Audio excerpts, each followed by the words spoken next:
Semua yang terkait dengan Al-Quran pasti Allah muliakan, dan selalu Allah muliakan. Bulan Ramadan Allah muliakan bulan itu karena ada Al-Quran turun di dalam. Malam yang ditempati Al-Quran turun, yang kita kenali dengan malam Lailatul Qadar, Allah muliakan lebih dari 1000 bulan karena malam itu ada Al-Quran turun. Coba bayangkan. Kemudian Nabi yang ditempati Al-Quran turun, yang menerima Al-Quran, itu Nabi kita Muhammad SAW.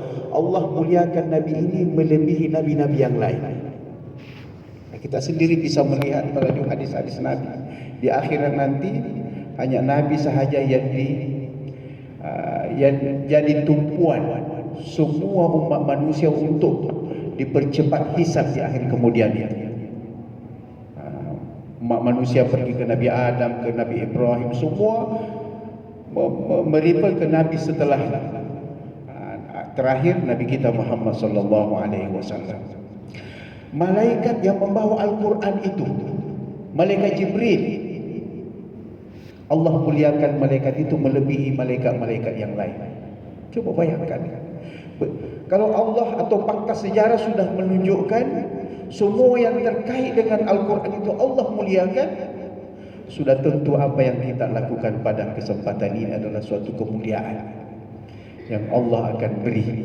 Apatah lagi kalau pikiran kita ini sentiasa tertuju kepada Al-Quran, hati kita ini sentiasa berkiblat kepada Al-Quran, cara mendidik anak kita pun kita didik dengan Al-Quran. Masya Allah, itu adalah kemuliaan. Dan itulah yang Rasulullah SAW, khairukum, sebaik-baik kamu. Okay. Sekarang kita kembali ke tadabbur kita kepada surah Al-Fatihah. Pada pertemuan sebelum belum habis lagi. Bismillah. Belum habis lagi.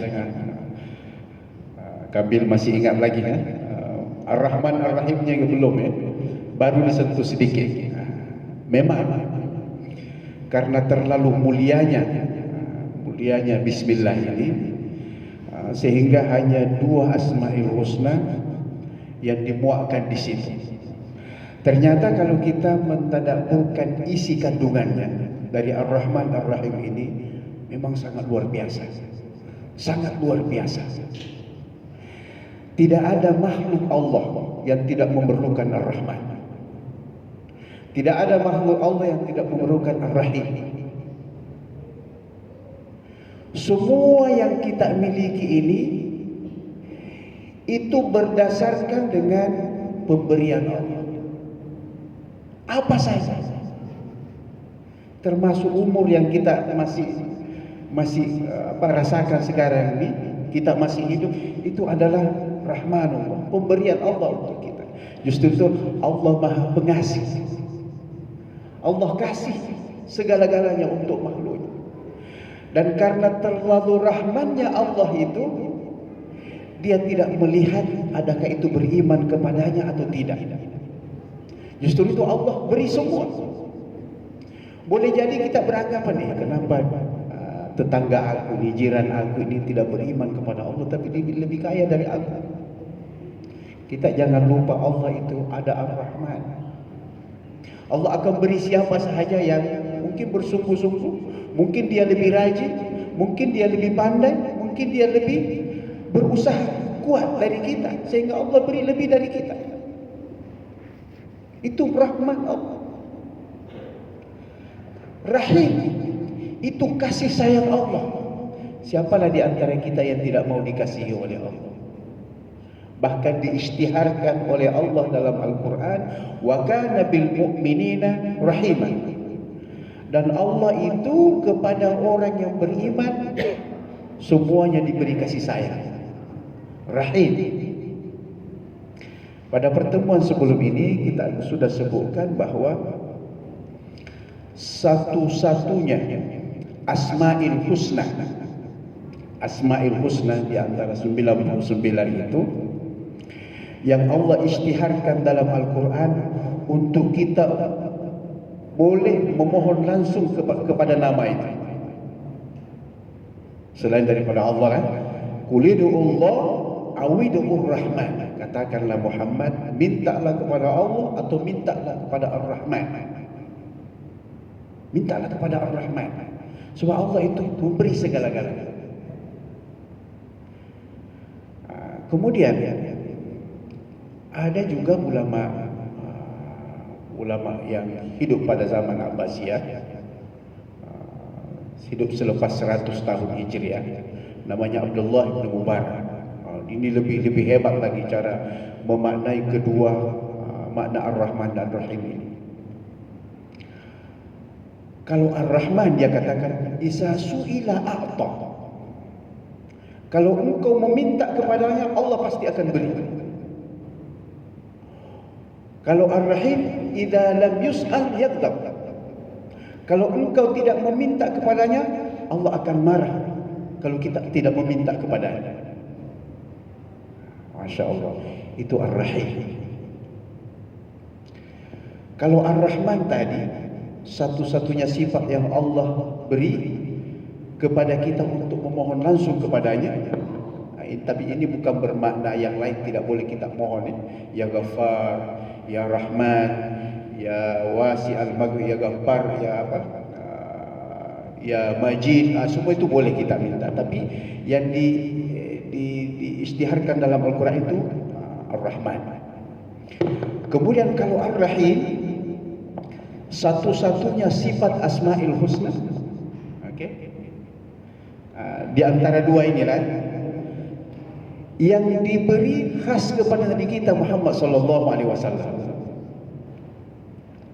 Jadi Nabi itu menyandang dua Asma'il Husna. Menyandang dua Asma'il Husna yang diberi kepada Nabi. Salah satunya adalah Rahim. Laqad ja'akum rasulun min anfusikum azizun 'alaihi ma anittum harisun 'alaikum bil mu'minina rauf rahim. Coba bayangkan ya. Ayat itu bercerita tentang Nabi kita Muhammad sallallahu alaihi wasallam. Laqad ja'akum rasul, sungguh seorang rasul telah mendatangi min anfusikum, dari diri kamu,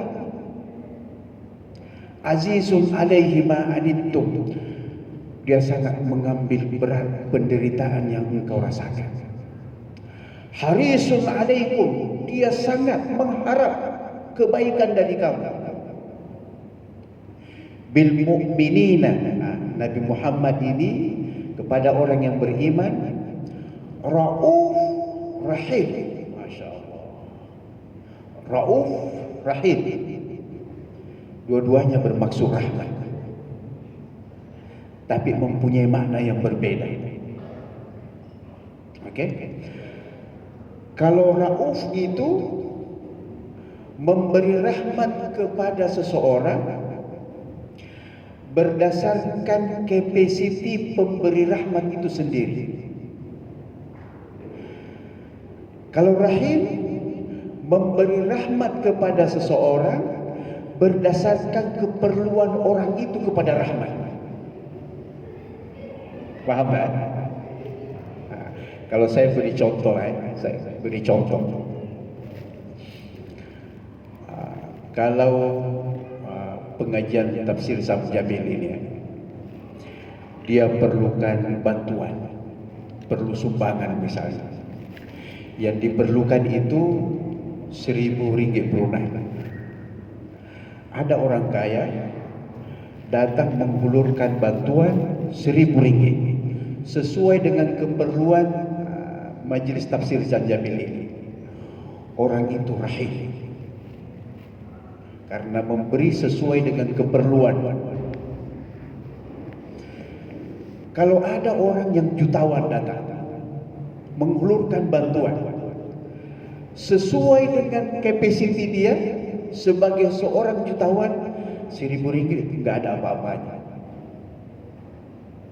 Mungkin dia akan menyumbang, oke, aku kasih kamu 1 juta atau 500.000. karena dia seorang jutawan. Maknanya orang ini memberi rahmat kepada orang ini atau majelis ini sesuai dengan kapasiti dia sebagai jutawan. Maknanya dia itu rauf. Dia itu rauf. Nabi kita Muhammad sallallahu alaihi wasallam kepada orang yang beriman, dia itu rahim, dia itu rauf. Raufur rahim. Masya Allah. Sekalipun dua ini adalah Asmaul Husna, tapi Allah beri kepada Nabi kita Muhammad sallallahu alaihi wasallam. Wajar saja kalau Nabi itu tidak pernah berhenti memikirkan kita. Wajar saja kalau Nabi Muhammad sallallahu alaihi wasallam senantiasa mau memperjuangkan kita. Dalam ayat itu sendiri dikatakan harisun alaikum, sangat mengharapkan kebaikan dari kita semua. Justru Nabi itu memberi syafaat di akhirat nanti. Nabi itu akan memberikan sesuatu yang terbaik kita di akhirat nanti. Jangankan itu, tuan-tuan dan puan-puan yang dirahmati Allah sekalian, ada satu hadis.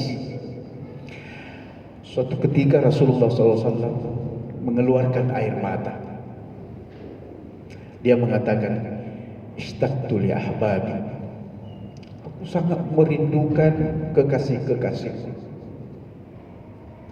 Kemudian sahabat bertanya, "Awalasna ahbabuka ya Rasulullah?" Bukankah kami ini semua adalah kekasihmu ya Rasulullah? Kata Nabi, "Bal antum ashabi." Engkau itu semua adalah sahabat. Adapun kekasihku adalah alladzi yu'minu bi wa lam yarawni, yang beriman kepadaku tapi belum pernah melihat atau tidak pernah melihat. Dan kita ini termasuk semuanya. Kita tidak pernah melihat baginda sallallahu alaihi wasallam, tapi kita beriman kepadanya. Nabi senantiasa merindukan kita semua. Itu salah satu makna daripada Rauf Rahim. Kita biasanya hanya bisa merindukan orang yang kita tahu, orang yang kita ingat, mungkin anak-anak kita sebab kita pernah ketemu. Nabi itu tidak pernah ketemu dengan kita, kita pun tidak pernah ketemu dengan Nabi, tapi Nabi merindukan kita. Itu raufnya baginda sallallahu alaihi wasallam. Di akhirat nanti, salah satu hadis menyebutkan Rasulullah SAW itu yang mula-mula itu diingat adalah umat. Bukan kekayaannya, bukan hartanya, bukan istrinya, bukan umatnya. Aina ummati ketika mula-mula dibangkitkan. Masya Allah. Bahkan ada yang menganalogikan kalau ada salah satu di antara umatnya nanti, dan Nabi SAW mengetahui ini adalah umatnya dan sudah diponis untuk masuk ke dalam neraka, Nabi akan memberi syafaat kepadanya. Dan dianalogikan dengan kalau ada lampu macam yang orang-orang tua dulu, dia pakai lampu apa namanya itu, ada terbang-terbang, terkena api dia masuk ke dalam api itu, Nabi akan selamatkan. Masya Allah. Inilah ayat inilah yang pernah disebutkan oleh Mufti kita di Brunei Darussalam, Mufti negara Brunei Darussalam, yang menjadikan ayat ini sebagai amalan selepas sholat. Menurut dia dan sudah berlaku pengalaman dia, ayat itu kalau dibaca itu boleh menjaga kita dari penyakit nyanyuk ketika kita sudah tua. Tapi ditambah lagi satu ayat setelahnya lah. Jadi, laqad ja'akum rasulun min anfusikum azizun 'alaihi ma 'anittum harisun 'alaikum bil mu'minina raufur rahim. Fa in tawallaw faqul hasbiyallahu alladzi la ilaha illa huwa 'alaihi tawakkaltu wa huwa rabbul 'arsyil 'azim.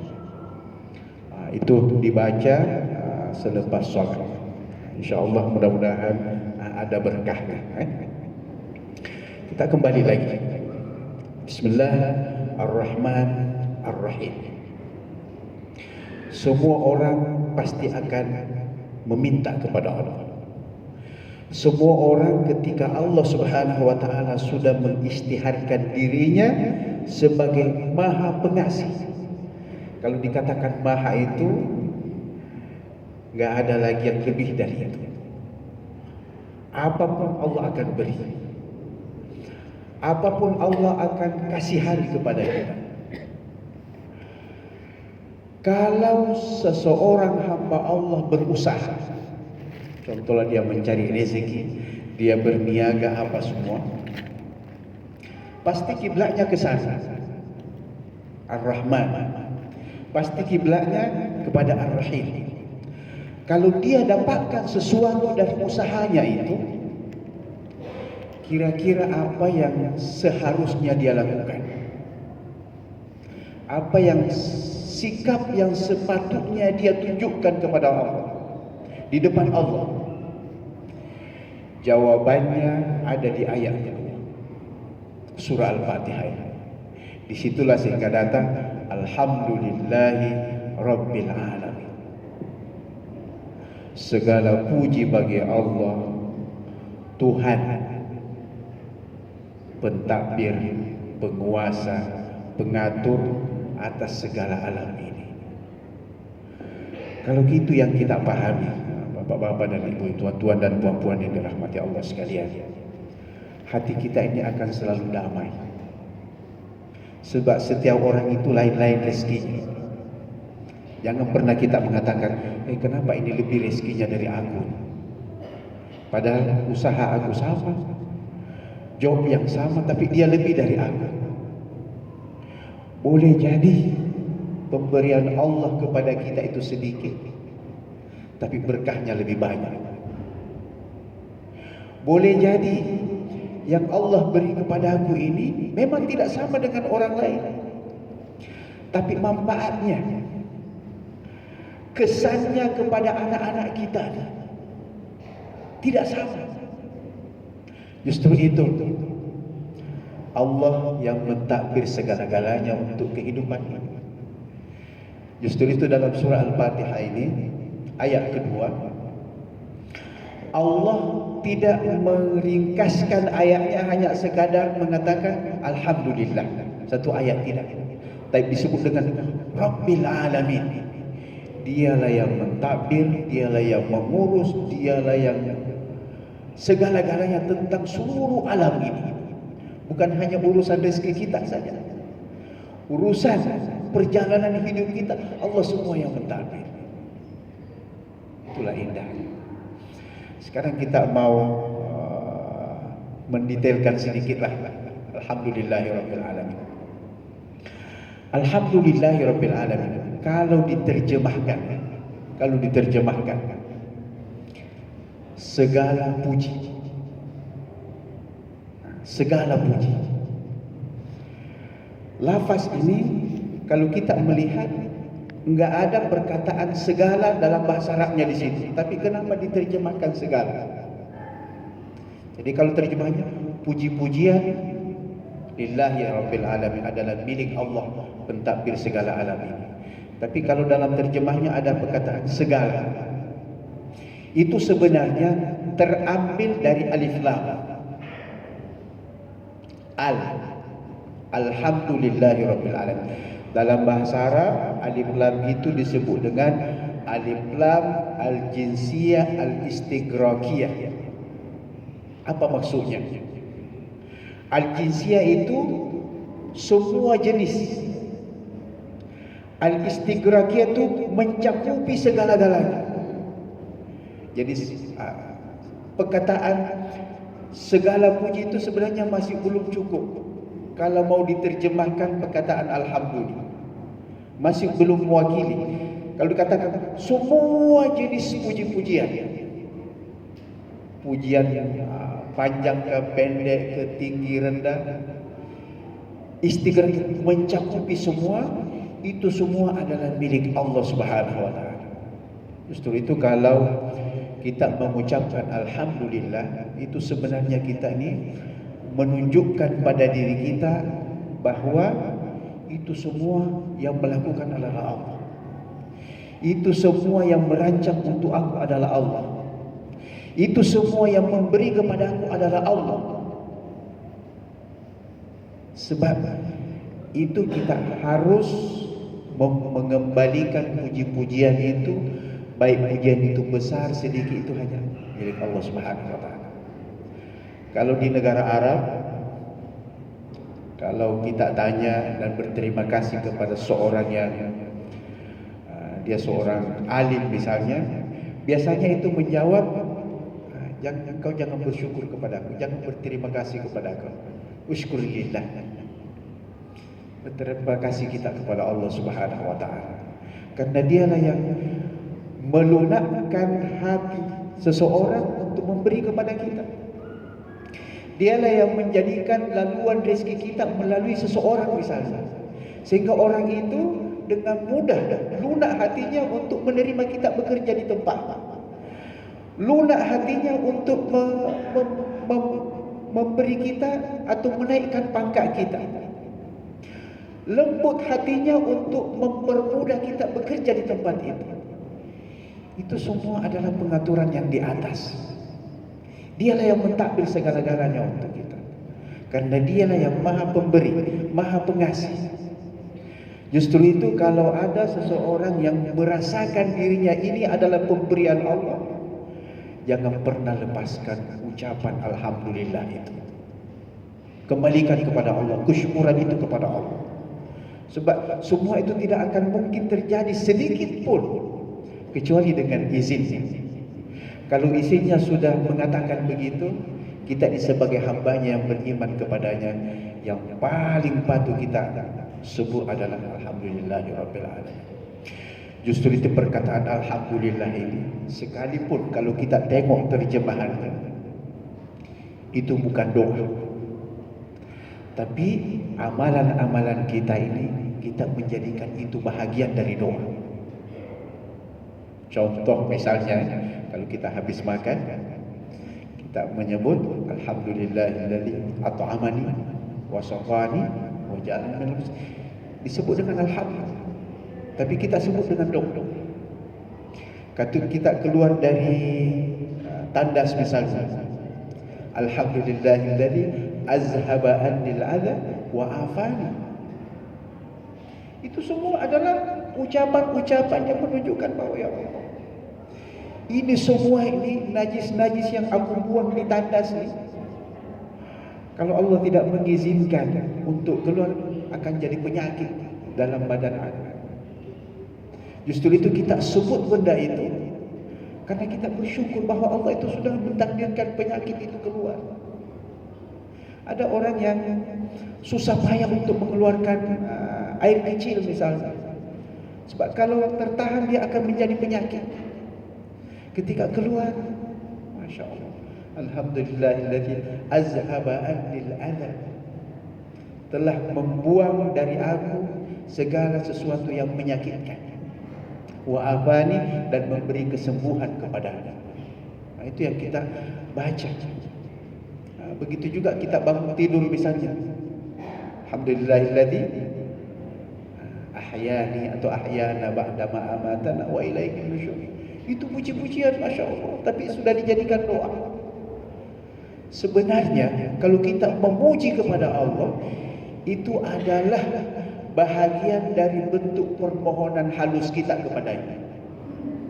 Sebab kenapa? Sebab Allah sendiri mengisytiharkan dalam Al-Quran, la in syakartum la azidannakum. Kalau engkau bersyukur kepada-Ku, pasti, kata Allah, itu ada nun taukidnya di situ, pasti aku akan tambahkan kepada kamu. Itu.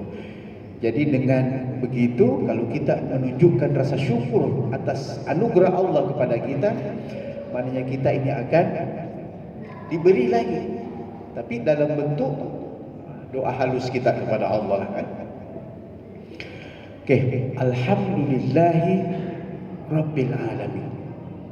Alhamdu ini yang uniknya, yang menariknya, lafaz alhamdu ini karena satu akar perkataan dengan nama Nabi kita Muhammad sallallahu alaihi wasallam.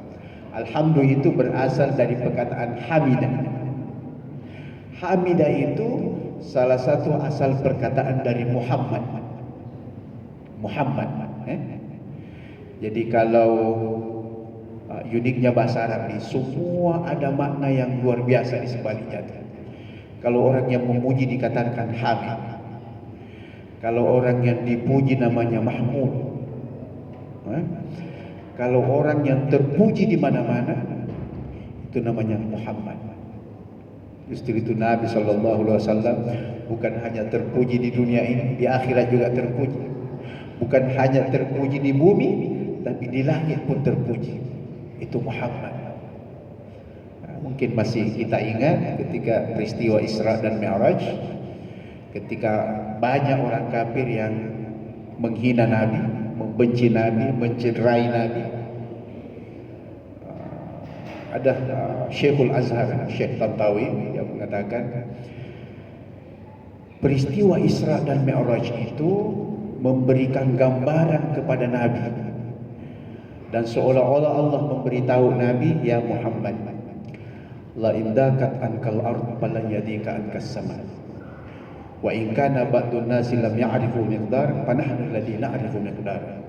Dia katakan maksudnya begini, wahai Muhammad, kalau engkau merasakan di dunia ini, di bumi ini engkau rasa sempit, sesungguhnya langit itu terbuka luas menunggu kedatanganmu, wahai Muhammad.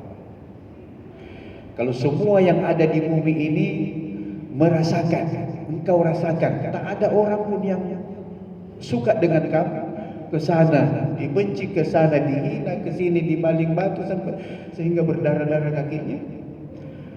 Ketahuilah Muhammad, semua yang ada di langit itu menunggu kedatanganmu. Dari situlah datang peristiwa Isra dan Mi'raj.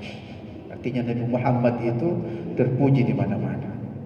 Nah, justru itu sampai kepada musuhnya pun, musuh Nabi itu memuji Nabi. Itu karena terlalu indahnya. Alhamdulillah. Itu alhamdulillahi rabbil alamin. Rabb itu satu akar perkataan dengan tarbiyah. Tapi tarbiyah ini tidak cukup untuk mewakili kata Rabb. Rabb ini lebih luas. Rabb ini dialah Tuhan pentadbir, dialah Tuhan penguasa, dialah Tuhan segala-galanya. Itu Rabb. Justru itu ketika orang mengucapkan dengan memahami betul lafaz segala puji bagi Allah, Tuhan yang mentadbir, Tuhan yang menguasai, Tuhan segala tumpuan segala makhluk, yang mengatur segala alam ini. Kalau kita dalam keadaan stres misalnya, seseorang mempunyai tekanan berat dalam mungkin tempat kerjanya, mungkin ketika dia berusaha, atau ketika dia mendidik anak, atau ketika berhadapan dengan situasi dalam keluarga yang banyak masalah, ketika dia ucapkan alhamdulillahi rabbil alamin, itu seolah-olah hati kita ini diberi siraman air yang tadinya panas jadi sejuk. Sebab kenapa? Kita mengembalikan kepada Allah segala-galanya. Itu Allah mentadbir untuk kita. Allah itu mengatur kehidupan ini untuk kita. Allah itu merancang perjalanan hidup kita ini untuk kita. Kalau kita mengatakan segala puji bagi Allah, dialah yang mentadbir untuk aku ini, dialah yang menguruskan alam aku ini, dialah yang sebagai tumpuan perjalanan hidupku ini,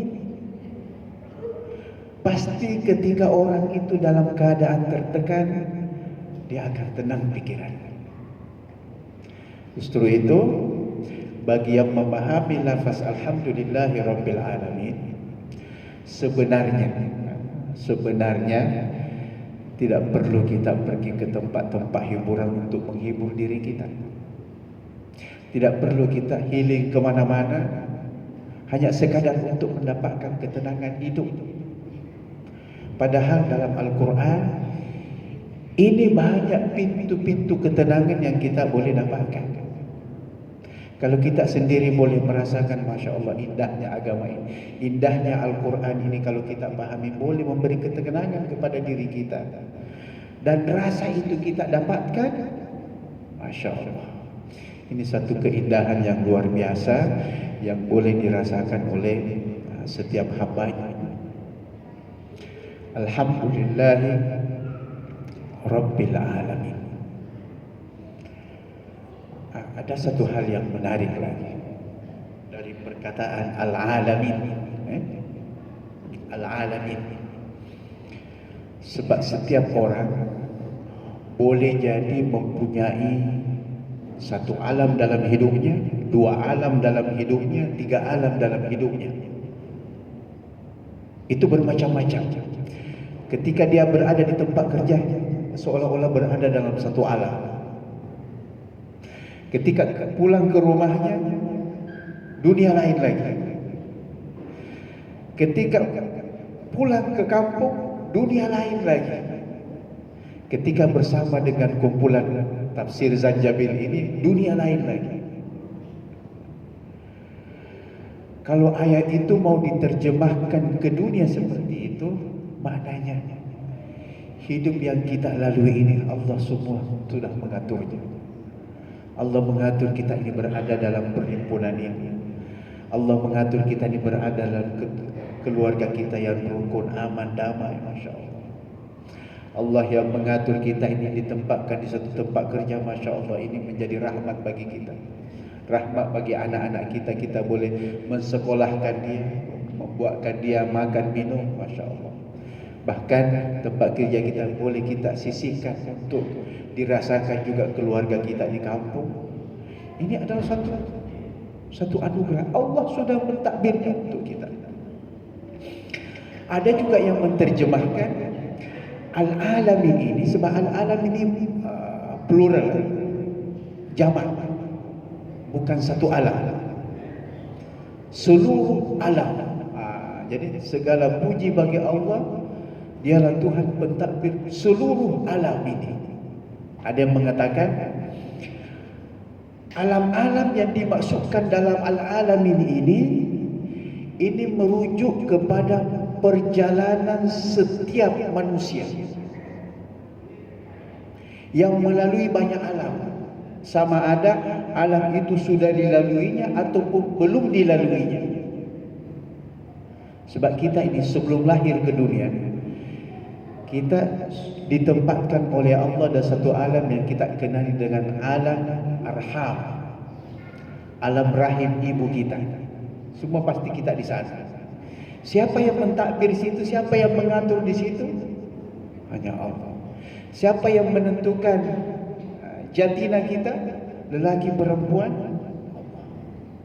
Siapa yang menentukan, oh anak ini sempurna lahir, anak ini ada kekurangan ketika lahir? Allah semuanya. Allah mentakdir. Ada hikmah di sebalik itu pasti. Ada seseorang yang pernah saya jumpa, salah satu dari jemaah lah, bukan jemaah yang di sini lah. Dia pernah bercerita sebab Allah anugerahkan ketika dia mempunyai anak yang lahir itu kurang sempurna. Dia Masya Allah kekayaannya luar biasa. Tapi ketika dianugerahkan oleh Allah anak yang kurang sempurna, anak istimewa, di situ dia merasakan bahwa ini adalah salah satu pintu rahmat bagi Allah. Yang sebelumnya mungkin orang-orang yang biasa-biasa dia kurang pandang. Tapi ketika dianugerahkan oleh Allah anak spesial, terbuka matanya.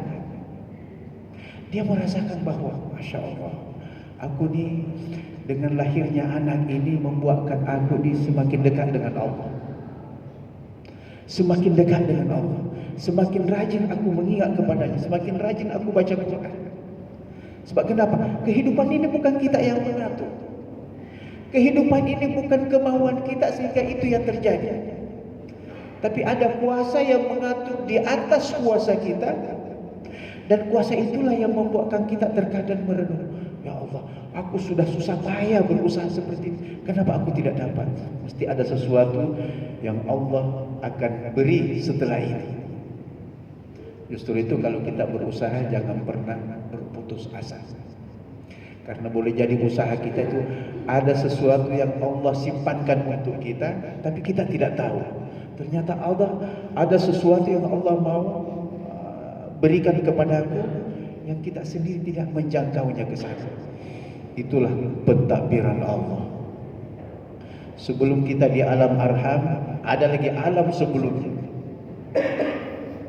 yang kita kenali dengan alamul arwah. Itu hanya Allah yang tahu. Oke, yang masih kita boleh menjangkau adalah alam arham tadi, alam rahim. Sebab kita boleh scan baby kita, mungkin boleh tahu lebih awal, oh anak aku ini ada kekurangan kalau lahir nanti. Sebelum lahir kita dah boleh mengenali laki atau perempuan dan sebagainya. Alam yang kita sedang hidup ini, yang sedang kita lalui ini, kayaknya sudah waktunya sudah habis. Belum. Alam yang sedang kita jalani ini disebut dengan alam dunia. Alam dunia. Alam ini bukan milik kita. Alam yang sedang kita jalani ini semua diatur oleh Allah untuk kita. Justru itu kita tidak pernah mengatakan aku mau hidup 100 tahun dan umur kita sampai 100 tahun. Tidak. Kapan kita lahir itu pentadbiran Allah. Bila kita sakit itu pentadbiran Allah. Bila kita masuk ke alam kubur atau meninggal dunia, itu pentadbiran Allah untuk kita. Justru itu ketika kita berada di dunia ini, kita kembalikan kepada Allah yang mentadbir dunia ini untuk hanya Allah. Justru itu kalau kita sudah mengembalikan puji-pujian itu kepada Allah ketika kita berada di dunia ini, itu artinya kaya miskin, sakit sehat sama kedudukannya di depan Allah. Bagi kita sama. Ada seorang sahabat, sahabat yang sangat mulia. Sahabat, kalau menurut riwayat satu-satunya sahabat yang pernah didoakan oleh Nabi untuk diterima doanya. Namanya Sa'ad bin Abi Waqqas. Doa Nabi kepada Sa'ad bin Abi Waqqas dikatakan, Allahumma saddid ramyatah wa ajib da'watah. Itu doa Nabi kepada Sa'ad bin Abi Waqqas. Katakan maksudnya, ya Allah, saddid ramyatah. Sa'ad bin Abi Waqqas ini kalau melempar sesuatu, jadikan dia selalu tepat sasaran. Jadi kalau dia dalam keadaan berperang, dia memegang lembing, ditujukan kepada musuh, selalu tepat sasaran. Itu Sa'ad bin Waqqas, itu doa Nabi kepadanya. Yang kedua doa Nabi kepadanya, wa ajib da'watah. Kalau dia meminta kepada ya Allah, kabulkanlah permintaan. Masya Allah, ini sangat mulia ya. Sangat mulia. Ketika Nabi sudah wafat, Sa'ad bin Abi Waqqas ini, semua orang sahabat datang kepadanya untuk minta didoakan. Sebab selalu makbul. Selalu makbul. Di akhir hayat Sa'ad bin Abi Waqqas, sahabat Nabi yang sangat mulia ini, diuji oleh Allah. Diuji oleh Allah. Ujian Allah kepadanya ini, Allah beri penyakit buta, tidak melihat. diuji oleh Allah. Datanglah sahabat memberitahu kepadanya, ya Sa'ad bin Abi Waqqas, wahai Sa'ad bin Abi Waqqas, tidakkah kita ini berdoa kepada Allah untuk disembuhkan mata kita? Kan Nabi sudah mendoakan kita, semua yang kita mohon kepada Allah itu pasti akan diterima oleh Allah.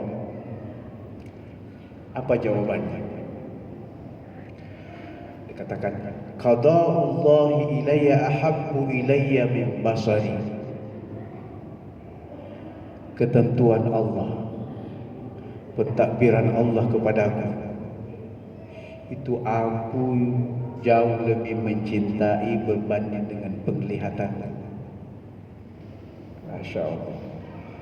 Ini suatu hal yang sahabat yang mulia, dan memanglah semua sahabat Nabi itu mulia.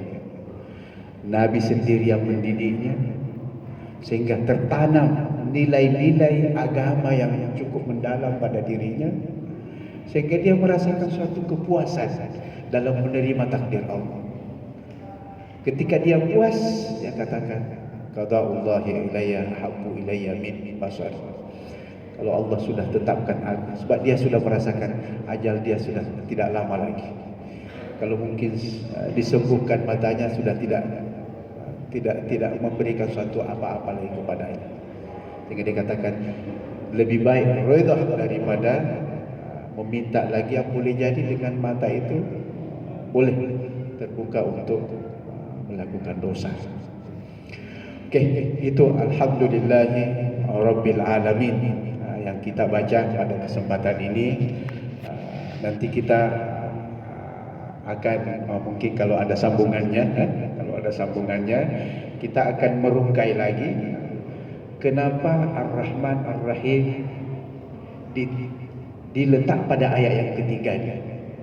Mesti artinya tidak sama dengan Bismillah. Mesti tidak sama.